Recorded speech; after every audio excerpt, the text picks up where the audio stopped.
জিলহজের প্রথম দশক শুধু কোরবানির পশু কেনা বেচার দশক নয়, এই দশক ইবাদতের দশক, এই দশক আমলের দশক। নবী করিম সাল্লাল্লাহু আলাইহি সাল্লাম বলেছেন, মা মিন আইয়ামিন আল আমালুস সালিহু ফিহিন্না হাব্বু ইলাল্লাহ মিন হাযিহিল আইয়াম।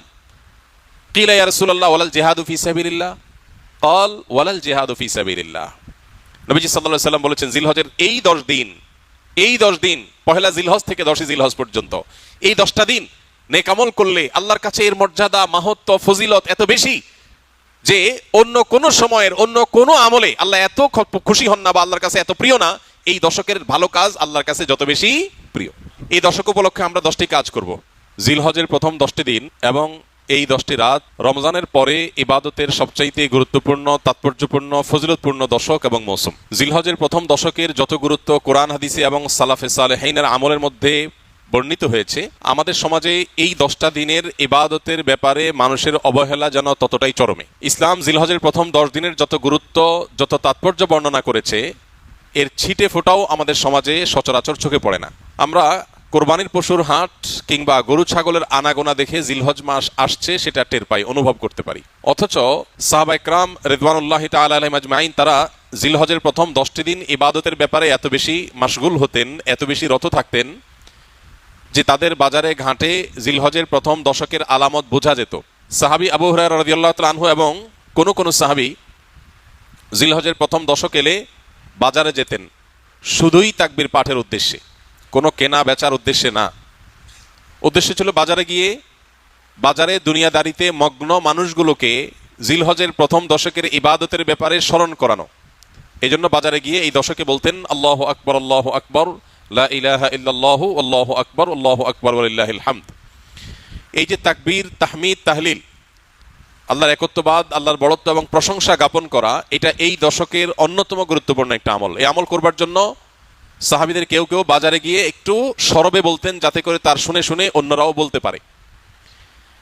মিডল ইস্টের কোন দেশের কোন এলাকাতে একটি চমৎকার দৃশ্য জিলহজের প্রথম 10 দিন উপলক্ষে দেখা যায়। সেটা হলো বিভিন্ন বাসাবাড়ির গেইটে, গ্যারেজে, বিভিন্ন সুপার শপ, শপিং মল, ছোট বড় দোকান ইত্যাদিতে ছোট্ট একটা ডিভাইস সেট করে সেখানে তাকবীরের অডিও অনবরত চালু করে রাখা হয়।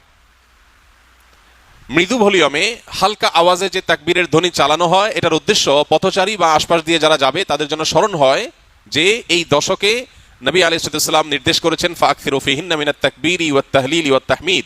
এই দিনগুলো যখন আসবে এবং তাকবীরের তাশরিকের আইয়ামে তাশরিকের যে দিনগুলো আছে সেগুলোতেও আল্লাহর একত্ববাদের বর্ণনা লা ইলাহা ইল্লাল্লাহ বলার মাধ্যমে, আল্লাহর বড়ত্বের বর্ণনা আল্লাহু আকবার বলার মাধ্যমে, আল্লাহর প্রশংসার জ্ঞাপন আলহামদুলিল্লাহ বলার মাধ্যমে বেশি বেশি যেন করি আমরা। নবীজি নির্দেশ করেছেন, তোমরা এই দিনগুলোতে বেশি বেশি লা ইলাহা ইল্লাল্লাহ, আল্লাহু আকবার, আলহামদুলিল্লাহ এগুলো পাঠ করবে।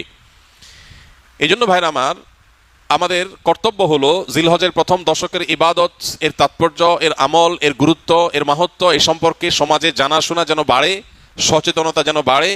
এই হারিয়ে যাওয়া বা অনেকটাই মানুষের আমল থেকে সরে যাওয়া, ছুটে যাওয়া এই বিষয়টাকে যেন পুনরায় জিন্দা করা যায়, এই জন্য আমাদের ভূমিকা রাখা দরকার।